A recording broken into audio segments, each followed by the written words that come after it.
લો સાડી પ્રિન્ટિંગનું કામ કરતા ભારતીય નોટો પ્રિન્ટિંગ કરતા લાગ્યા, જેમાં ઉધના પોલીસે ₹100ના દરની 259 ડુપ્લિકેટ નોટ સાથે એક ઇસમની ધરપકડ કરી વધુ તપાસ હાથ ધરી છે. હવે તો સુરતના કેટલાક લોકો ઓછી મહેનતે વધુ નફો રડી લેવાની લહાયમાં શું કરી બેસે છે. તેમ ઉધના પોલીસ સ્ટેશન વિસ્તારમાં આવેલા ઉન પાટિયા ગુલજારનગરમાં ભાડેથી મકાન સુરતમાં આરોપી શિવનંદ પાલ ઉંમર 41 વર્ષ પોતે આહિર ભારતીય ચલની નોટ છાપી રહ્યો છે.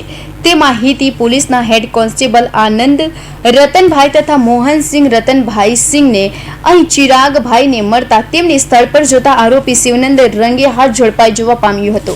તપાસ કરતા તેની રૂમમાંથી ભારતીય ચલની ₹100ના દરે 259 નોટ, જેની કિંમત 25,900 તેમજ પ્રિન્ટર સહિતનો મુદ્દામાલ સાથે તેની ધરપકડ કરી હતી. અને આ નોટ કોને વેચાણમાં આપતો હતો, તેની સાથે કોણ સંડવાયેલો છે તેની તપાસ પોલીસ કરી રહી છે. આજ રોજ સુરત શહેરના ઉધના પોલીસ સ્ટેશન ખાતે હ્યુમન ઇન્ટેલિજન્સ થી એક સુંદર કામગીરી કરવામાં આવી છે, જેમાં ઉધના પોલીસને માહિતી મળેલી હતી કે અહીંયા વિદ્યાનગર જે શાક માર્કેટ છે એની અંદર એક ઇસમ ડુપ્લિકેટ નોટો વટાવે છે.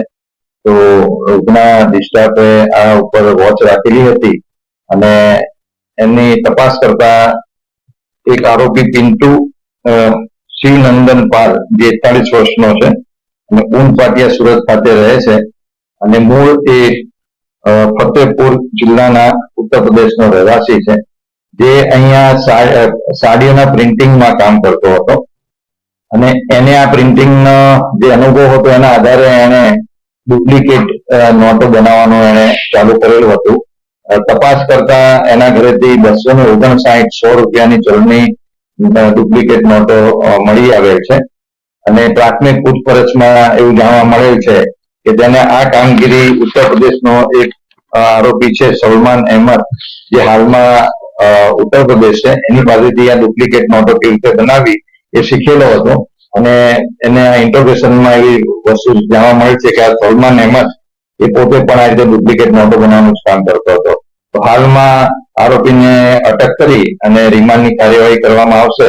પ્રાથમિક પૂછપરછમાં એવું જાણવામાં મળેલ છે કે આ ₹100ની ડુપ્લિકેટ નોટો એ શાક માર્કેટ અને નાની છૂટક વસ્તુઓ પરચેસ કરતી વખતે દિવસના 1500 થી 2000 નોટો વટાવતો હતો અને ધીરે ધીરે માર્કેટની અંદર આ રીતે સ્પ્રેડ કરી દેતો હતો અને હજી એની ઇન્ટ્રોગેશન ચાલુ છે. ફર્ધર રિમાન્ડ મેળવવામાં આવશે અને આને આગળ અગાઉ આવું કેટલી નોટો બનાવી છે એ તપાસ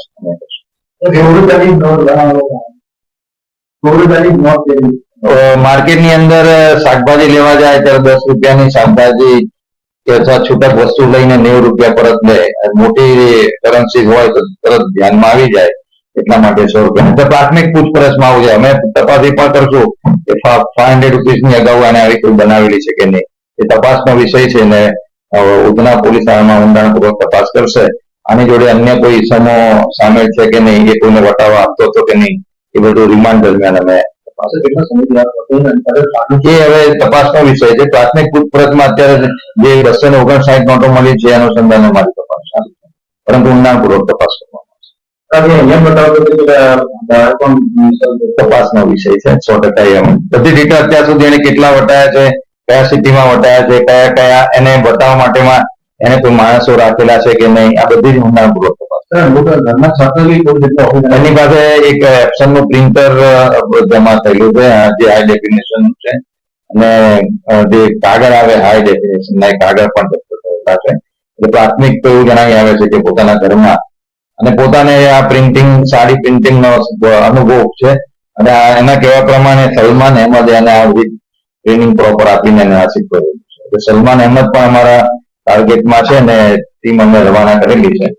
ટૂંક સમયમાં એને પણ એનું કામ આના કહેવા પ્રમાણે આ પ્રકારનું કામ કરતો હતો. સલમાન અહેમદ એના માટે પણ અમારી ટીમ રવાના. અત્યારે જે માહિતી મળેલી હ્યુમન ઇન્ટેલિજન્સ થી એમાં વોચ રાખેલી હતી, પરંતુ પ્રાથમિક પૂછપરછમાં 4-1 મહિના જેવું ધ્યાનમાં આવે એ તપાસમાં ખ્યાલ આવે. અત્યારે 259 નોટો જપ્ત થયેલી છે. હવે એ તો ઇન્ટ્રોગેશન ની અંદર કહેતા આરોપીને રિમાન્ડ મેળવીને ડિટેલ તપાસ કરવામાં હ્યુમન ઇન્ટેલિજન્સ થી પોલીસને બાતમી હતી કે આ શાક માર્કેટની અંદર અવારનવાર 100 ની નોટ આપીને 10 રૂપિયાથી વધારે 10-15 રૂપિયાથી વધારે કોઈ વસ્તુ રહેતો નથી. એટલે પબ્લિકના ઇન્ટેલિજન્સ આ વસ્તુ ધ્યાન